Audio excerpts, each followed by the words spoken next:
Hello, my name is Benjamin Hart. I'm an American attorney and the managing director of Integrity Legal here in Bangkok, Thailand. As the title of this video suggests, we're discussing the OA retirement visa process. I sometimes do these, depending on the year, I'll kind of do roundup videos for categories of visas and what we may be seeing in 2022 with respect to that visa category.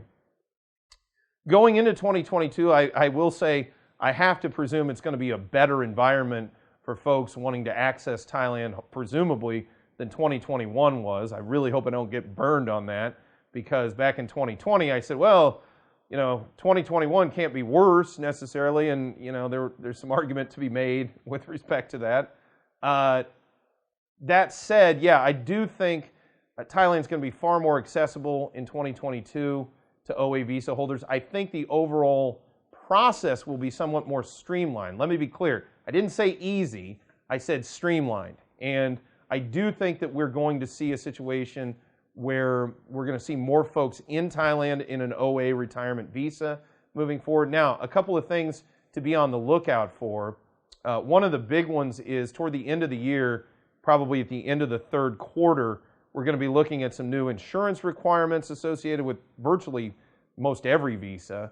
And we may, as we've discussed in other videos, be seeing, from a practical standpoint, OA visa applications, especially out of Los Angeles, and the Thai consulate in Sydney has already put things up, and I've done videos on this, where they may require the showing of the equivalent of 1.2 million baht worth in financial assets to obtain an OA visa, as opposed to 800,000 in the past. Now, again, as we've noted in those videos, this seems to be in something of a state of transition, so individual cases will likely vary with respect to that. But moving forward into 2022, I do think the overall process will be a bit more straightforward than in the past, but there are some requirements to be on the lookout for as we move through the year.